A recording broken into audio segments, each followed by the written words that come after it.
Hello dear students, today again welcome all of you at our YouTube channel Maths by HL sir। हमारा chapter number 3 start कर रहे हैं, polynomial बहुपद है ना। इसके बारे में आज हम डिस्कस करेंगे। देखो पहले ये चैप्टर आपने प्रीवियस क्लास 9th में भी पढ़ लिया होगा और आपकी 10th में, यानी दोनों ही क्लासों में ये इंपॉर्टेंट है topic. fx equal to an x की पावर n, ये इसके जड़ में इसका सिंबल होता है, ये an है, ये n-1 है। जैसे a3 है, a4 है, इसका मतलब ये a4 वाला टर्म है, ये a3 वाला कोफिशिएंट है ना।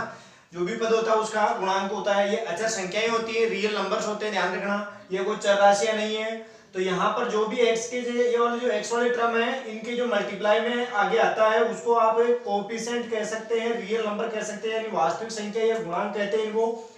और लास्ट में a नोट लिखा है, देखो इसके साथ में x की पावर n है, x की पावर n-1, यानी हर बार एक एक घात घटती जाएगी, लास्ट में एक घात आएगी और यहाँ पर आते आते क्या हो जाएगी, 0। x की घात 0 का मतलब 1 हो जाएगा और 1 को आप a नोट से अगर मल्टीप्लाई करेंगे तो a नोट ही रहेगा। मैं फिर से बता देता हूँ, a नोट की वैल्यू 1 नहीं होगी क्योंकि ये पावर नहीं है, नीचे जड़ में इसका संकेत होता है, एक प्रकार से बोले सिंबल है ना।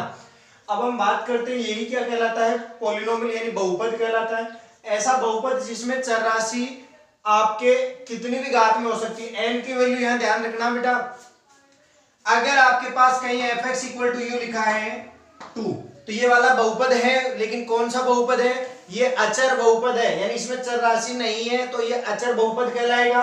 अगर आपके पास में 2x + 1 है तो ये एक घातीय लीनियर, आपके पास में एक घातीय बहुपद कहलाएगा, लीनियर पॉलिनोमियल। और आपके पास में अगर fx equal to 2x² + 3x + 2 है या +1 है तो ये वाला क्या कहलाएगा, ये आपके क्वाड्रेटिक हो जाएगा, यानी क्वाड्रेटिक पॉलिनोमियल मतलब द्विघात, दो पावर। जो इसकी पावर मैक्सिमम पावर होती है उसी के हिसाब से इसका नाम पड़ जाता है। जैसे मैं यहाँ पर बात करूं, वेरिएबल चर राशि x की जो घात है मैक्सिमम वो कितनी है बेटा, 2, इसलिए इसको दो घातीय बहुपद कहेंगे। यहाँ पर x की जो अधिकतम घात है वो 1 है, इसलिए इसको हम एक घातीय बहुपद कहेंगे। और ये जो f या g, ये जो इसका होता है संकेत होता है, ध्यान रखना कैसा संकेत होता है। भाई fx से नोट कर सकते हैं, gx से, किसी से भी कर सकते हैं, f g h h कोई भी है। abcd का जो स्मॉल abcd होता है ना, उसमें से आप कोई भी संकेत ले सकते हो, hx px qx, ऐसे ना कहीं पर भी आपको कुछ भी लिखा मिल सकता है। ये सारे के सारे किस बात के संकेत हैं, पॉलिनोमियल यानी बहुपद को शो करने के तरीके हैं। अब यहाँ पर इसके साथ में ब्रैकेट में x आ जाता है, कई बार y आ जाता है, कोई t लिख देता है, कुछ भी लिख देता है, यानी जो यहाँ होता है वो एक प्रकार से वेरिएबल को शो करता है कि आपके जो है इस पॉलिनोमियल में, बहुपद में कौन सा राशि चर है। यहाँ पर x लिखा मतलब समझ जाना कि इसमें x का जो काम है वो चर राशि का काम कर रहा है। अगर कहीं लिखा है gt, समझना इस बात को, और वो लिखा है t³ - 3t² प्लस का 2t माइनस का 1, तो आप इस बात को समझिए कि t यहाँ पर चर राशि का काम कर रहा है और ये gt पूरा किसका है, संकेत, एक पॉलिनोमियल यानी बहुपद का संकेत है gt, जिसमें t चर राशि है और इसकी जो अधिकतम घात है वो 3 है, इसलिए इसको त्रिघातीय बहुपद कहेंगे। आपको बता दें क्यूबिक पॉलिनोमियल कहलाएगा ये। अगर 4 है तो 4 वाला हो जाएगा। इसको डिग्री यानी इसकी क्या कहते हैं, डिग्री भी बोलते हैं। इसकी डिग्री कितनी होगी, कई बार आपसे सवाल करता है कि ये आपके पास एक पॉलिनोमियल, इसकी डिग्री फाइंड कीजिए, तो डिग्री वही होती है जो इसकी सबसे ज्यादा घात होती है। यहाँ पर डिग्री इसकी कितनी हो जाएगी, 3, इस पे डिग्री कितनी होगी, 2, इसकी डिग्री कितनी होगी, 1, यानी इसकी जो कोटि है या ऑर्डर, हिंदी में बोले ऑर्डर या कोटि, डिग्री की बात करें तो वो है 3, है ना। और यहाँ पर आपको देखे कोई अगर इस प्रकार का बहुपद है पॉलिनोमियल तो इसकी डिग्री कितनी है, n। तो मैंने यहाँ पर लिखा है कि n एक प्रकार से नेचुरल संख्या होती है, वास्तविक संख्या नहीं होती है, नेचुरल नंबर। नेचुरल नंबर का मतलब 1 2 3 4 5, यानी n का मान जो घात होता है ना, ये x की पावर होती है, वो हमेशा 1 2 3 4 5 ऐसे रहेगा। तो यहाँ पर n नेचुरल नंबर है और n की जो डिग्री है वही आपके पॉलिनोमियल की, n की जो वैल्यू होती है वही आपकी बहुपद की क्या होती है, डिग्री होती है ना। तो अब देखो ध्यान से, सो हम इस प्रकार से यू डिफाइन कर लेंगे कि कौन, तो देखो हमारे को n का मतलब होता है डिग्री, यानी जो आपके पास पॉलिनोमियल जो भी होगा उसकी जो मैक्सिमम पावर होगी, जो अधिकतम घात होगी वेरिएबल की, चर राशि की, उस अधिकतम घात को ही हम डिग्री बोलेंगे यानी कोटि बोलेंगे। और नंबर 2 बात है an, यानी ये वाली क्या चीजें होती है इनके गुणा में। जैसे यहाँ पर मैंने आपको लिखा था fx इक्वल टू, या ये लो gt लिखा है, t³ के गुणा में क्या देखा है, 1 है, मल्टीप्लाई में इसके कौन है, 1 का मतलब है इसका ये an का मान जो है, यहाँ पर a3 का मान, भाई n का मतलब यहाँ पर कितना है, 3, तो यहाँ पर कौन होगा, a3 की वैल्यू कितनी है यहाँ पर 1, a3 a2 an ये सब चीजें होती क्या है इनके गुणा में, वो एक प्रकार से कोफिशिएंट होती है, यानी कि गुणांक इन सभी चर राशियों के, है ना। तो ये प्रथम पद है, ये द्वितीय पद है, तो दूसरे पद का जो गुणांक है वो an - 1 है। जैसे आपको कोई कहते हैं कि t² का गुणांक कीजिए, t² का कोफिशिएंट फाइंड करना है, t² का कोफिशिएंट -3 हो जाएगा। आपको t का कोई गुणांक पूछे वो +2 हो जाएगा। तो देखो सवाल कैसे कर सकता है आपसे, सवाल करने के तरीके, एक तो डिग्री पूछेगा तो मैक्सिमम पावर यानी 3 आपके पास इसकी क्या हो जाएगी, डिग्री।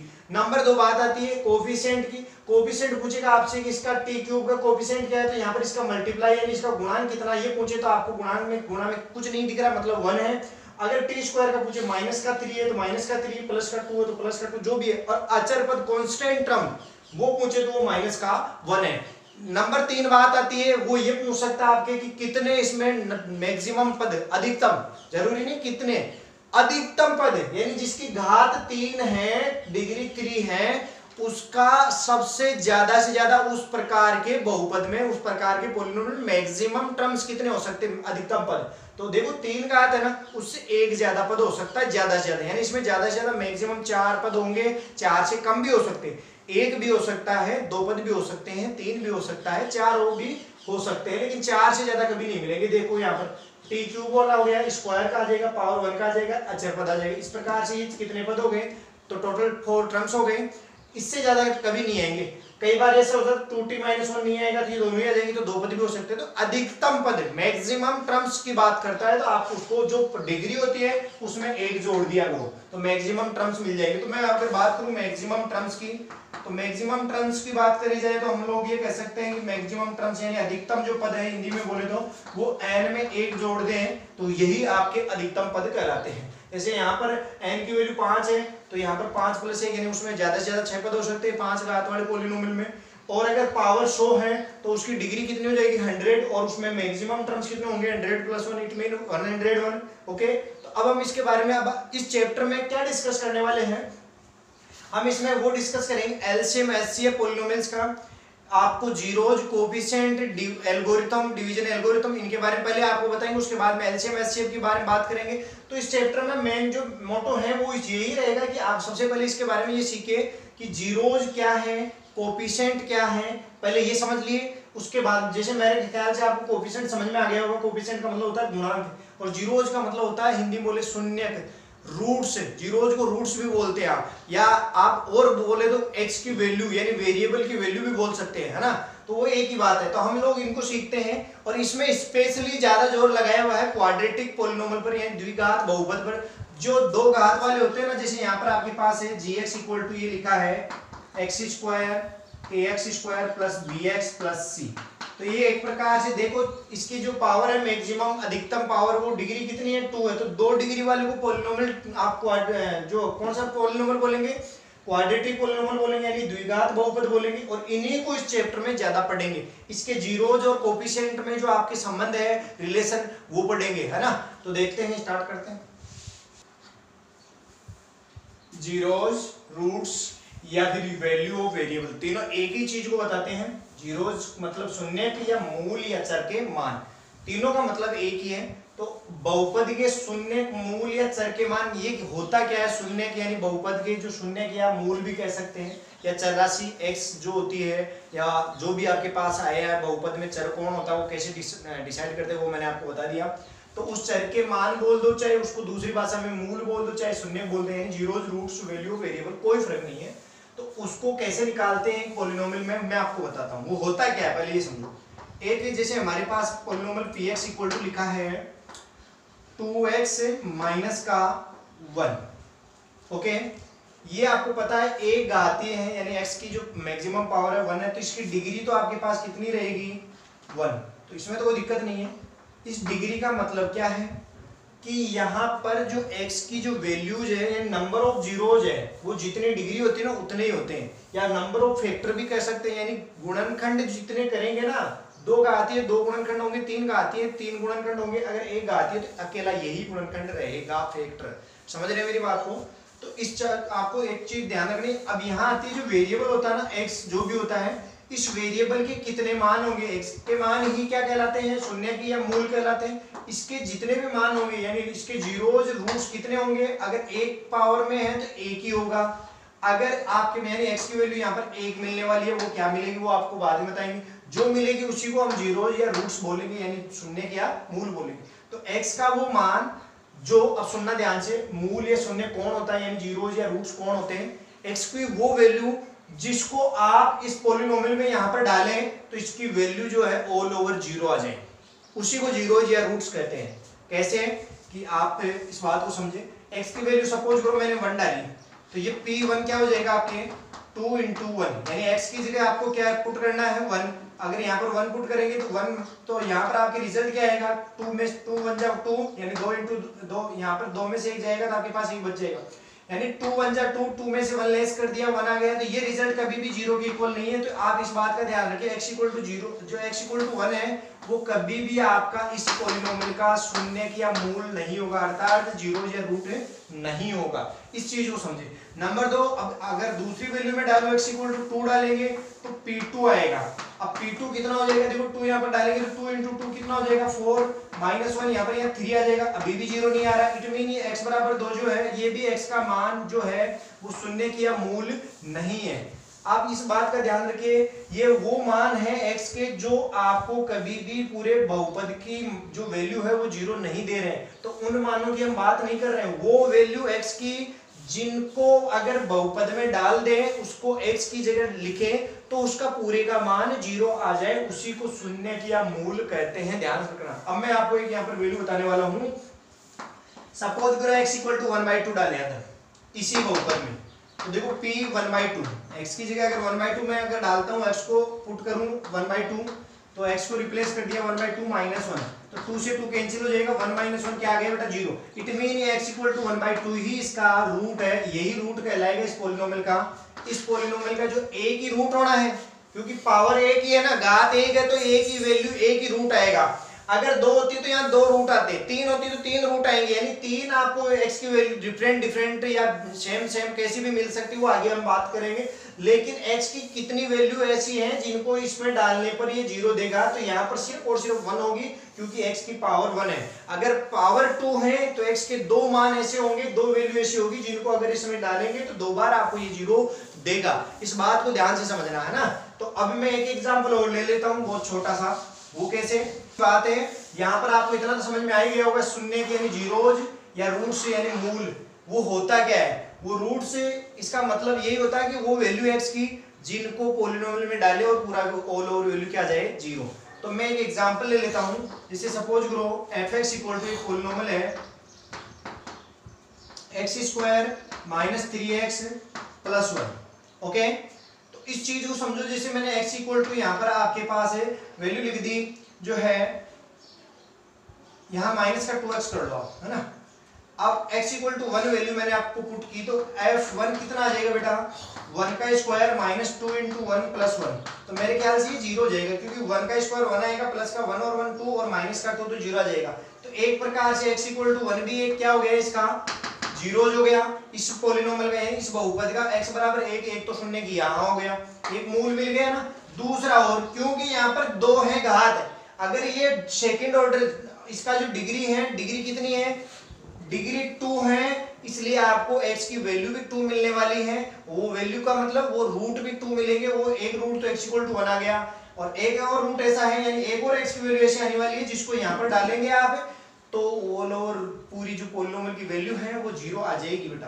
तो यहाँ पर मैं सोच देखो, अगर हम 2 डालेंगे तो 2 का स्क्वायर 4 हो जाएगा, -4 + 1 तो यहाँ तो प्लस का 1 रहेगा। 3 डालेंगे तो 3 का स्क्वायर 9 हो जाएगा। अब आप सोचो 0 डालेंगे तो 0 पर भी नहीं होगा। अब यार सोच रहे हैं कि सर कैसे ऐसे ढूंढते रहेंगे, तो देखो जो भी वैल्यू होगी आप ऐसे हर बार ऐसे डिसाइड नहीं करेंगे। जैसे आपके पास एक क्वेश्चन आ जाता है कि एक f(x) इक्वल टू पॉलिनोमियल है x² माइनस का 5x + 6। अब ये क्वाड्रेटिक पॉलिनोमियल है, द्विघात बहुपद है, द्विघात है, दो घात का है, तो आपको पता है x की दो वैल्यूज आएगी। अब वो कौन कौन सी आएगी, एक तो यहाँ आएगी, एक यहाँ पर आएगी। वो जीरो का यहाँ जीरो नहीं है, मतलब यहाँ पर मैंने खाली जगह बताई कि यहाँ पर कौन कौन से नंबर भरे जाएंगे x की, वो कौन सी दो वैल्यूज होगी जिनको रूट्स या मूल कह सकते हैं। आपको वो वैल्यू फाइंड करनी है। तो देखो यहाँ पर x इक्वल टू आप ऐसे सोचते रहेंगे 1 पुट करेंगे 2 पुट करेंगे, ये आप ऐसा नहीं करें। आपको एक ट्रिक बता देता हूं मैं कैसे इसके रूट्स फाइंड करेंगे। अब हम बात कर रहे हैं कि शून्य या मूल का डायरेक्ट पता कैसे लगाएं। तो हमको इतना तो पता चली गया यार कि x की वो वैल्यू होती है मूल या शून्य के जिनको यहाँ पर डालने पर पूरी वैल्यू क्या हो जाती है पॉलिनोमियल की 0। तो आप क्यों ना इस पॉलिनोमियल की वैल्यू को पहले 0 के बराबर कर दो, इक्वल कर दो और सोल्व करो, x की वैल्यू फाइंड हो जाएगी। x की जब वैल्यू फाइंड हो जाएगी तो हम लोग उसको क्या कहेंगे, जीरोज या रूट, है ना। तो आपको मैं यहाँ पर बता देता हूँ, जैसे आपने जीरोज फाइंड करने के लिए इक्वल क्या किया 0, तो x square minus 5x plus 6 equal to 0 आ गया। अब आप 8th क्लास में ये पढ़ चुके होंगे कि इसके फैक्टर कैसे करते हैं, यानी मल्टीप्लाई करने पर, यहाँ पर 1 है तो 1 का मतलब हो गया 6 × 1 6 ही रहेगा। पहला काम होता है आपको इसको इससे मल्टीप्लाई करना होता है, तो मल्टीप्लाई करने पर तो 6 आए, ऐसे दो नंबर आपको बताने मेरे को, और आपको ऐड करने पर माइनस का 5 मिल जाए। तो मेरे ख्याल से माइनस का 2 और माइनस का 3 ऐसा है जिनको मल्टीप्लाई करेंगे तो प्लस का 6 मिल जाएगा, और दोनों को बेटा अगर ऐड करें तो माइनस में ये कितना हो जाएगा, माइनस का 5 हो जाएगा। इस हिसाब से इसके दो फैक्टर कर लेंगे, माइनस का 2x और माइनस का 3x, यानी जो मिडिल टर्म होता है उसको दो भागों में बांटते हैं, दो जगह बट जाएगा। कैसे बटेगा, -2 और -3 वो दोनों नंबर हैं, तो x साथ में आया है तो वेरिएबल तो लगाना ही पड़ेगा, -2x और माइनस का 3x और प्लस का 6 इक्वल टू 0। तो यहाँ से आप देखो इन दोनों में फर्स्ट एंड सेकंड टर्म में क्या कॉमन लेंगे, x, और x -2 आपका जो है इसमें अंदर कोएफिशिएंट रह जाएगा, यानी इसके अंदर जो फैक्टर बनेगा x -2 आ जाएगा। अब इन दोनों में क्या कॉमन आएगा, माइनस का साइन लगा के 3 कॉमन ले सकते हो, तो अभी इसको डिवाइड करो, माइनस से -3 कैंसिल हो जाएगा, x प्लस का रहेगा। अब प्लस के 6 को -3 से डिवाइड करो, प्लस को माइनस से डिवाइड करते हैं तो माइनस आएगा, 6 को 3 से डिवाइड करेंगे 2 आ जाएगा, इक्वल में क्या आ गया 0। अब देखो दोनों में क्या कॉमन आने वाला है, x -2 आने वाला है। अब अपने नए ब्रैकेट में क्या रह जाएगा, x -3 रह जाएगा, इक्वल में क्या आ जाएगा 0। अब आप इस बात को समझो कि या तो इस फैक्टर के इक्वल 0 डाल दो या इस फैक्टर के इक्वल 0, तो यहाँ पर x -2 इक्वल टू 0 डालेंगे तो यहाँ पर आपके पास x की वैल्यू कितनी मिलने वाली है बेटा, प्लस का 2। -2 इधर ट्रांसफर करेंगे तो किसका हो जाएगा, प्लस का। और दूसरी एक सेकंड कंडीशन हमारी बढ़ती है, x -3 इक्वल टू 0 करेंगे तो x इक्वल टू क्या मिल जाएगा आपको, प्लस का 3। इस हिसाब से आप ये कह सकते हो। देखो आज का जो हमारा जो टॉपिक है वो बेसिक है, इसके बारे में थोड़ी जानकारी लेनी, बाकी चैप्टर तो हम अगले पार्ट में स्टार्ट कर पाएंगे।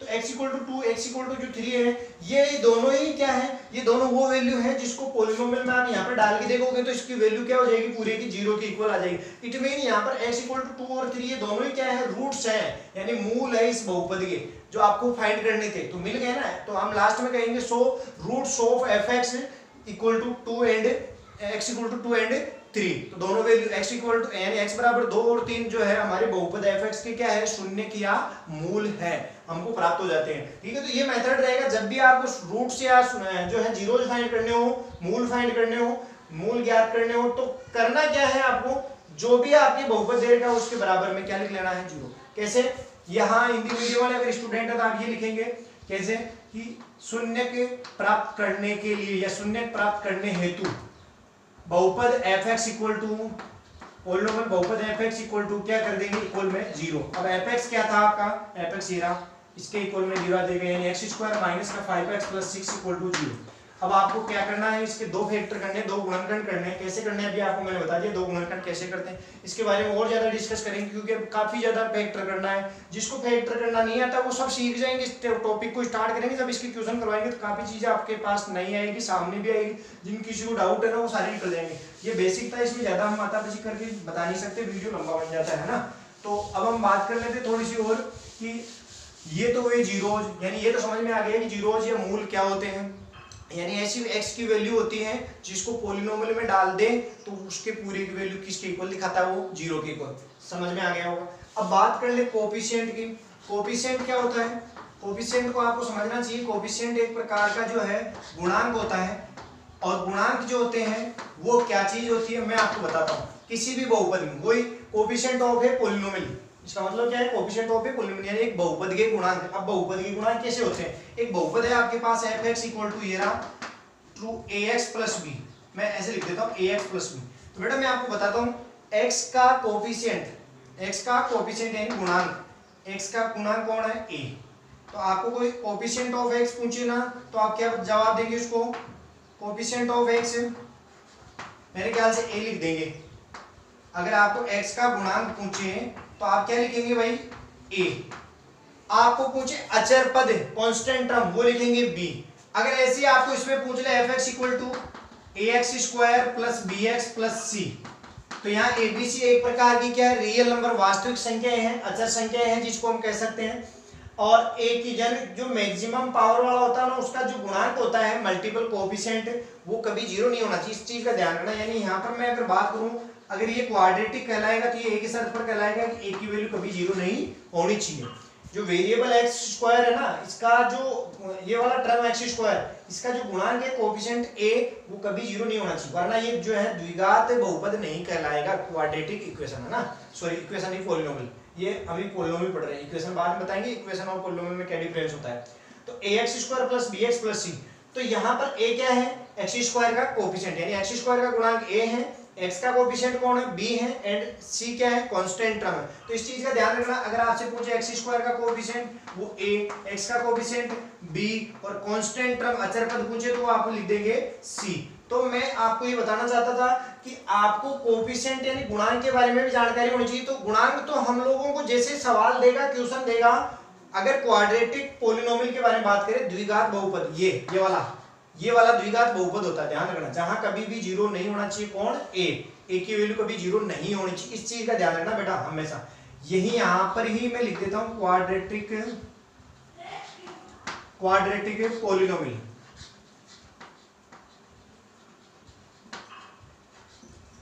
इसे हम द्विघात है, हिंदी में बोले तो द्विघात बहुपद भी बोलते हैं।